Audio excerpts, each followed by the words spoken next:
I had the house, the wife, the kids, the church, the six figures, and I still felt like I was trying to rip my own skin off. If you've hit every standard they set for you and still feel hollow, that's not ingratitude and it's not a character flaw. There's a reason for it, and almost nobody names it correctly. In the next 15 minutes, I'm going to show you the actual cause of it and the map out, not a mindset fix, the actual map.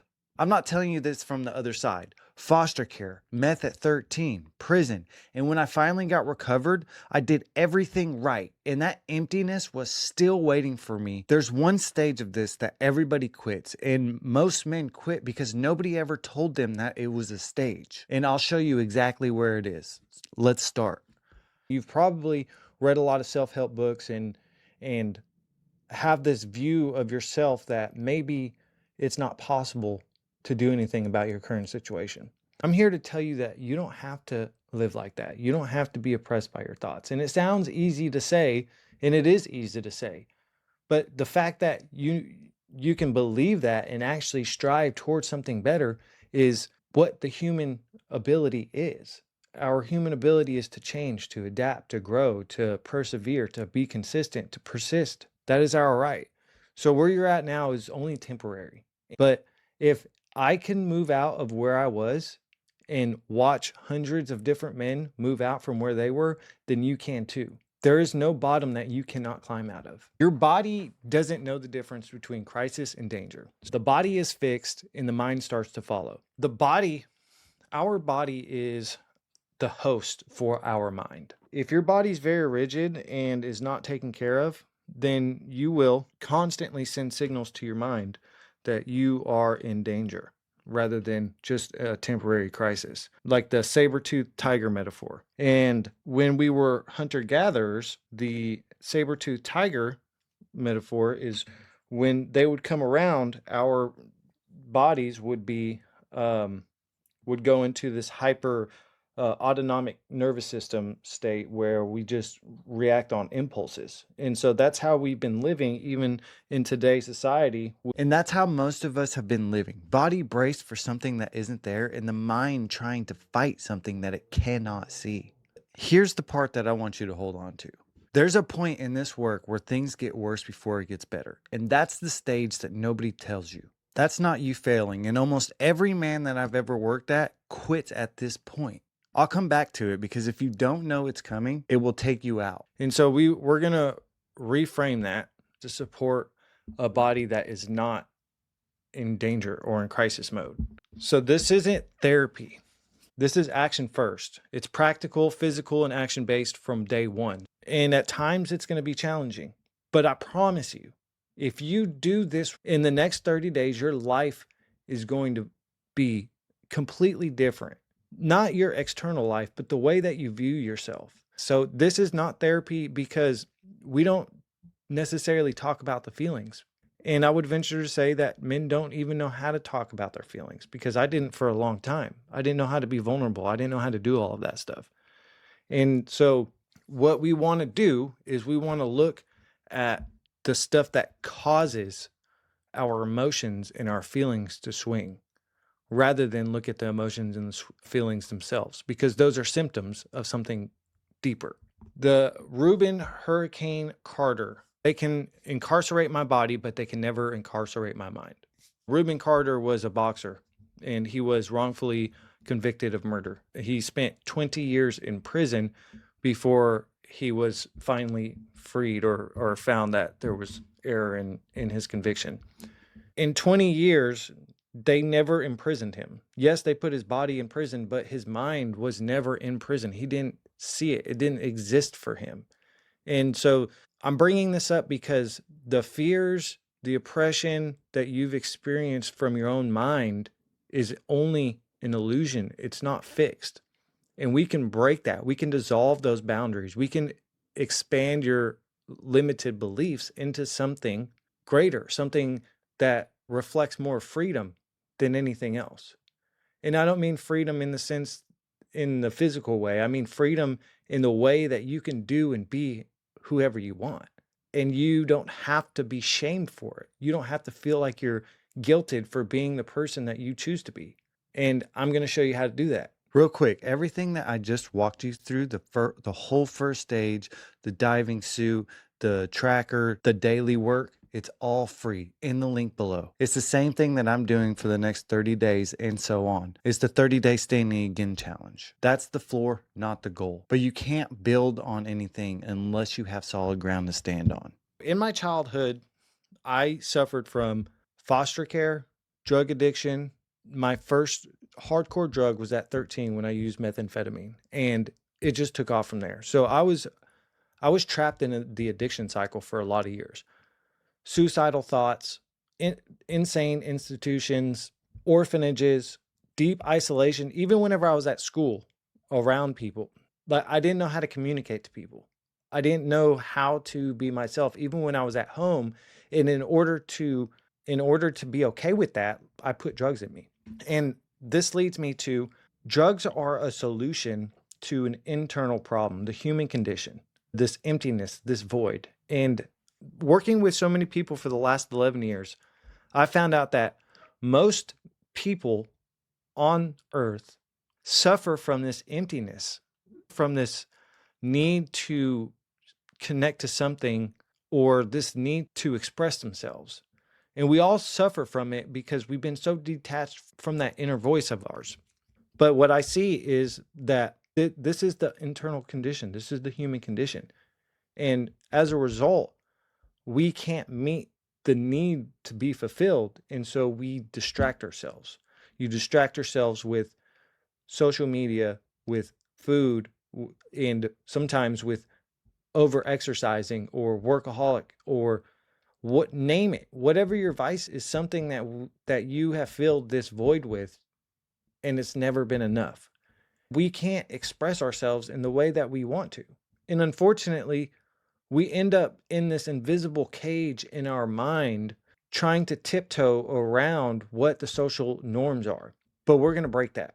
In recovery, so the last 11 years, after I got out of prison, the last 11 years, I have done deep inner work to break the addiction. And after I broke the addiction, I found that the work was much deeper, required extra effort.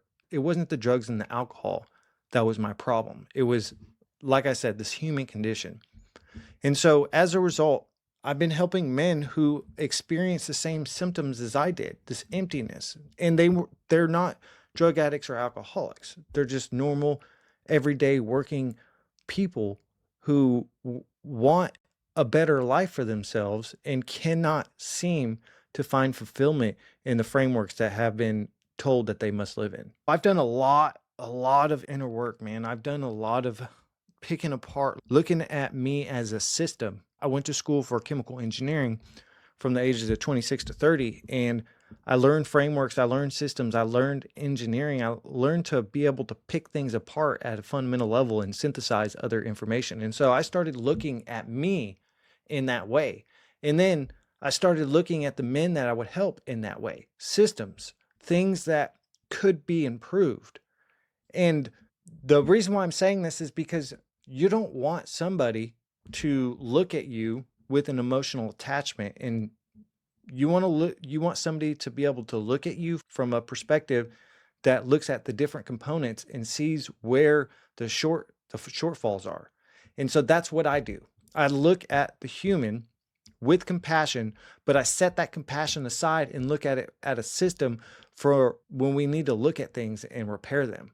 And then I also have burned my life down more than 3 or 4 times. And so I went through failed marriages. I abandoned my children. When I recovered from drugs and alcohol, I ended up going to college and getting married, and I started making 6 figures. And I was like, I lived in this way that society told me to live in. I worked the 9 to 5. I had money. I had a house. I had a wife. I had a child. I went to church. I did all of these things. But I felt like I was trying to rip my skin off of me. I felt like I was trying to break out of this prison inside of me that didn't even exist. And I couldn't figure out why. Like, why? I've met all of the standards that everybody set for me. Why do I still feel empty? Why do I still feel unfulfilled? And I finally found the courage. I found the courage to walk away from the entire life altogether and start on an external exploration. Like, why do I feel like this? Are there other ways to live? Because I only knew orphanages, suffering, and white picket fence. That's all I ever knew. And I started exploring different ways of living. And what I found out is that the standard that the world has set on me isn't something that I wanted. But I still had this fear. I still had this impending sense of doom that would come up every time I would try to live in a different way. And that's where the deep work came from, to release me from the bondages or the shackles that tethered me to this idea of this is the only way you're allowed to live. And when I finally broke that, man, my life changed. But more than that, I have trust in myself that what the decisions that I make are down the road that I choose. And surely there is no wrong path as long as I'm walking down the path I believe is right for me. And you might have a different path and you might have a different version of what is right to you. But this is the whole point, is that we want to create circumstances for you so that you are able to move through life in whatever way that you choose to, not in the way that anybody else tells you you have to. Choose to release the bondages in your mind that have held you captive, that have held you hostage, and that have told you that you can never do anything outside of what society wants you to do. We have to first remove those patterns and then replace them with something that you choose, rather than what most of the other self-help places offer, or the other courses offer. They typically offer just a new way of living, but they never go deep down into the foundation to where what has caused the chaos in your life and the internal wars that you're dealing with. So we want to dive deep and we want to solve those. We want to remove those challenges and we want to transmute them into a way that promotes utility. We want to use your past sufferings in a way that you can live with and be helpful in your life, rather than hold you back and keep you anchored to this desire, this no way out belief. We're never going to leave the hurricane. We have to learn how to dance in the rain. So this is the roadmap. This is where you're at right now on Earth. You're in this skin suit that you don't even know that you're in, right? Like, it just feels uncomfortable. You probably feel like you want to jump out of your skin all the time. And so what we're going to do, we're going to build an armor. We're going to build a diving suit for you, right? That's the environment and the circumstances. We start diving into the ocean, deep down in the ocean. We start identifying the boulders that are down there, right? If you can imagine the deep depths of the ocean, there's no light that comes through, right? And so we want to start to illuminate some of the things that are holding you back, creating these limiting beliefs that you have. And then this is where you're at the bottom, you will actually start to remove and destroy some of those limiting beliefs. And then the ascent here is when you start to rebuild the beliefs, rebuild who you choose, and start to expand the beliefs that you currently have. You start to expand your beliefs and your capabilities and what being an actual human means. And then we'll start to build a rocket ship. This is where you start going out in the world and you start building micro confidence between people and start rebuilding trust with people.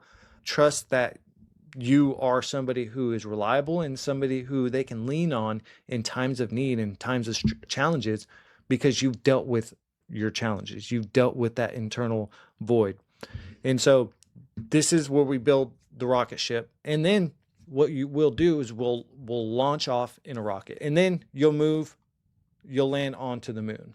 Okay. And the reason why I have this model like this is because if you think of your suffering in the internal war and the mental gymnastics that you deal with, they're like gravity. Okay. Now on Earth, gravity holds us here. And then on the moon's gravity is 1/6 that of Earth. So remember, gravity is suffering. So we want to get you from the earth to the moon so that the suffering that you've dealt with doesn't hold as much weight or doesn't have as strong gravity as it has had in the past. Now, we never ever want to fully get rid of it. That is where spiritual bypassing fails us. And this is where a lot of the big gurus, where they say expand your awareness, go deep into meditation and escape reality, fails. Because when you do that, you're going into outer space without a rocket ship, and you just float off endlessly into space. And then you have to come back into your body and you land where the suffering is the most, and it re-traumatizes. And so we don't want to do that, right? We want to bring the mind into the body, and then we want to build a rocket ship to take you to the moon, where the suffering that you've been through is still going to be there. It's just not going to hold as much weight, and you'll be able to utilize it to your advantage rather than let it pull you back. And the moon is the new way of living that you're going to be able to float through life, ebb and flow with it. Like imagine walking on the moon. They don't literally walk. You glide through the moon. You are floating in a way. And so the end goal is to keep our minds in the clouds, but our feet on the ground.